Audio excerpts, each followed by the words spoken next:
Hi friends, welcome to my channel Snigdha వంటలు. ఈరోజు recipe వచ్చేసి బెంగాలీ స్పెషల్ స్వీట్ అండి, కోజా స్వీటు. ఇదైతే నేను యూట్యూబ్ ఛానల్ పెట్టిన తర్వాత 1 ఇయర్కి నాకు 20K వ్యూస్ అయితే వచ్చాయండి లాంగ్ వీడియోకి. నా ఛానల్లో ఎక్కువ వ్యూస్ వచ్చిన వీడియో ఏదైతే ఉందంటే ఈ గోజా స్వీటేనండి.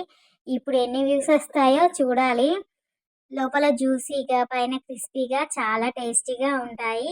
మీరు ఇంట్లో ఏ అకేషన్ చేసుకున్నా కూడా ఈ స్వీట్ అయితే ట్రై చేయండి. చాలా బాగా వస్తాయండి. ఎక్కువ ప్రాసెస్ కూడా ఏముండదు.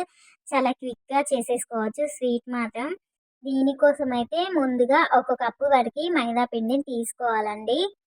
ఇలా తీసుకున్న మైదా పిండిని ఇప్పుడు మిక్సింగ్ బౌల్‌లోకి అయితే వేసేసుకుంటున్నాను.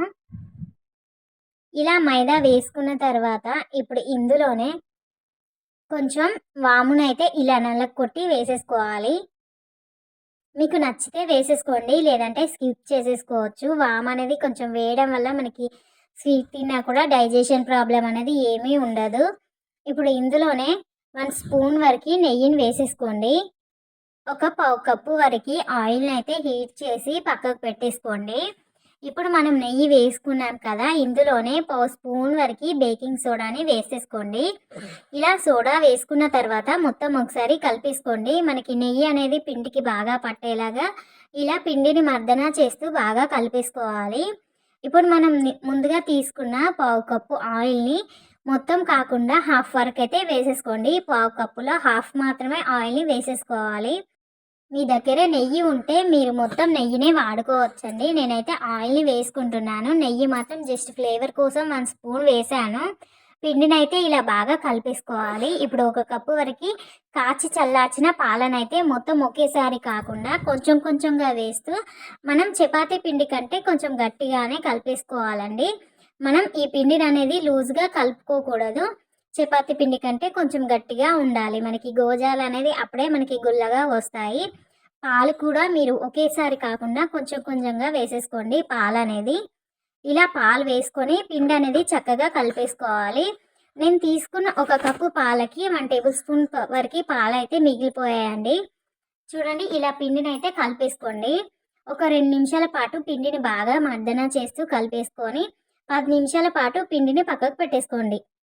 ఇప్పుడు మనం షుగర్ సిరప్ అయితే రెడీ చేసేసుకుందాం. ఒక కప్పు మైదా పిండికి ఒక కప్పు వరకు షుగర్ అనేది సరిపోతుంది స్వీట్నెస్ అనేది. ఇప్పుడు కప్పు వరకు పంచదారని తీసేసుకొని గిన్నెలోకి అయితే వేసేసుకోవాలి. కప్పు పంచదారకి కప్పు కొంచెం తక్కువగా వాటర్ని అయితే తీసేసుకోండి. ఇప్పుడు ఇలా తీసుకున్న వాటర్ని అయితే మనం షుగర్లోకి అయితే వేసేసుకోండి. ఇలా వాటర్ వేసుకున్న తర్వాత మనం పాకాన్ని అయితే రెడీ చేసేసుకోవాలండి. మనం పాకం అనేది మరీ ముదురుగా రానవసరం లేదు, జస్ట్ జిగురుగా ఉంటే సరిపోతుందండి. మనకి లో ఫ్లేమ్లో అయితే ఈ పాకాన్ని రెడీ చేసేసుకోవాలి. వన్స్ మనకి షుగర్ కరిగిపోయిందంటే పాకం అయితే ఈజీగా వచ్చేస్తుంది. ఇలా మనం పంచదారను అయితే కరిగించుకోండి. మనం ఇలా పంచదార కరిగిన తర్వాత పాకం అయితే రెడీ అయిపోతుంది. చూడండి, మనకి ఆల్మోస్ట్ అయితే మనకి షుగర్ సిరప్ అయితే రెడీ అయిపోయింది. కొంచెం స్టిక్కీగా వస్తే సరిపోతుంది. ఒకసారి చెక్ చేసేసుకోండి. మనం కొంచెం చేతికి ఇలా వేసేసుకొని జిగురుగా అనిపిస్తే సరిపోతుంది. పాకం అనేది రెడీ అయిపోయినట్టు. మరి ముదురు పాకం వచ్చేస్తే మనకి గోజాకి పైన కోటింగ్ షుగర్ లాగా తేలుతుందండి. కాబట్టి ఈ టైంలోనే మనం స్టవ్ ఆఫ్ చేసి ఒక మూత పెట్టి షుగర్ సిరప్ని పక్కకు పెట్టేసుకోండి. ఇప్పుడు మనం ముందుగా కలుపుకున్న పిండిని ఒకసారి మళ్ళీ కలిపేసుకోండి. ఇప్పుడు చపాతీ పీట తీసేసుకొని దానికి కొంచెం ఆయిల్ని అప్లై చేసేసుకోండి. ఇలా ఆయిల్ అప్లై చేయడం వల్ల పిండి అనేది మనకి చపాతీ పీటకి అంటకుండా ఉంటుంది. ఒక 2 నిమిషాల పాటు ఇలా పిండిని కలిపేసుకొని మనం చపాతీ కర్రతో ఒత్తేసుకోవాలి. పల్చగా కాకుండా మందంగానే ఒత్తుకోవాలండి. అప్పుడే గోజాలు అనేది గుల్లగా వస్తాయి. మనకి ఈ గోజాలు అనేది కొంచెం లావుగా ఉంటేనే బాగుంటాయి, చూడ్డానికైనా టేస్ట్ అయినా. ఇలా నేను చూపిస్తున్న విధంగా ఈ సైజులో అయితే మనం ఇలా ఒత్తేసుకోవాలండి. చూడండి, ఇలా అయితే ఈ సైజులో ఉంటే సరిపోతుంది మనకి గోజాలు అనేది. ఇలా ఒత్తేసుకున్న తర్వాత ఇప్పుడు చాక్తో అయితే నేను కట్ చేసేసుకుంటున్నాను. మనం ఇంత సైజులో అయితే కట్ చేసేసుకోవాలి. ఒక 1/2 ఇంచ్ సైజులో అయితే మనం గోజాలని కట్ చేసేసుకోండి. చూడండి, ఒక 1/2 ఇంచ్ సైజులో అయితే కట్ చేసేసుకోవాలి. అన్ని గోజాలని ఇలానే కట్ చేసేసుకోండి. ఇలా కట్ చేసుకున్న గోజాలన్నిటిని ఒక ప్లేట్లోకి అయితే పెట్టేసుకోవాలి. చూడండి, మనం చూపిస్తున్న విధంగా ఈ సైజులో ఉంటే మనకి పర్ఫెక్ట్గా వస్తాయి గోజాలు అనేటివి.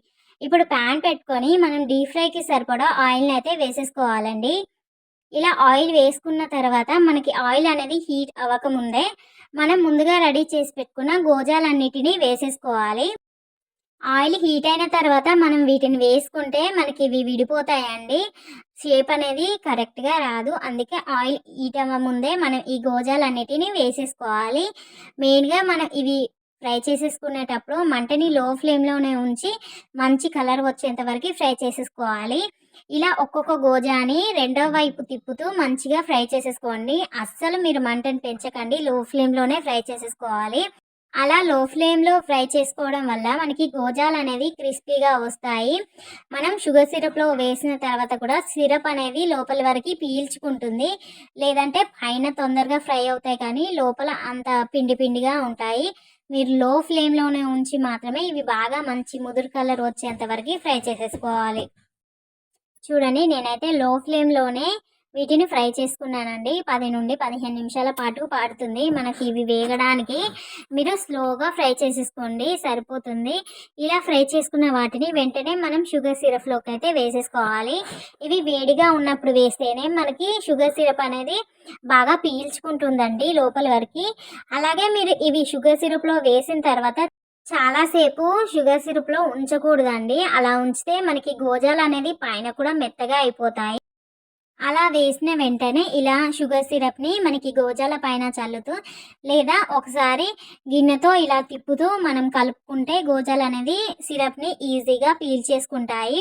గోజాలు వేసినంక ఒక 2 నిమిషాల పాటు మనం షుగర్ సిరప్‌లో ఉంచేసుకుంటే సరిపోతుంది. మరి ఎక్కువగా ఉంచేసుకోకండి. ఇది పైన క్రిస్పీగా ఉంటేనే టేస్ట్ బావుంటుంది. మెత్తబడితే టేస్ట్ అనేది బావుండదండి. ఒక 2 నిమిషాల తర్వాత వెంటనే తీసేసుకోవాలి. చూడండి పైన క్రిస్పీగా లోపల జ్యూసీగా చాలా బావుంటాయి. ఇంట్లోకి ఎవరైనా గెస్ట్ సడన్‌గా వస్తే మీరైతే ఈ రెసిపీని ట్రై చేయండి. వాళ్ళకి కంపల్సరీ నచ్చేస్తుంది. ఒకసారి మీరు ఈ ఇంట్లో రెసిపీ చేశారంటే చిన్నవాళ్ళ నుంచి పెద్దవాళ్ళ వరకు ఎవరైనా ఇష్టపడతారండి. ఈ రెసిపీని చాలా టేస్టీగా ఉంటుంది. వంట రాని వాళ్ళు కూడా ఈజీగా చేసేసుకోవచ్చు. మీరు నేను చెప్పిన టిప్స్ ఫాలో అయితే మీకు పర్ఫెక్ట్ గోజా అనేది వచ్చేస్తాయి. ఈ చూడండి పైన ఎంత క్రిస్పీగా లోపల ఎంత జ్యూసీగా వచ్చాయో చక్కగా వస్తాయి మీరు ఇదే ప్రాసెస్‌లో చేశారంటే. ఈ వీడియో నచ్చితే లైక్ చేయండి, షేర్ చేయండి. అలాగే నా ఛానల్‌ని సబ్స్క్రైబ్ చేయండి. Thank you for watching Snigdha వంటలు.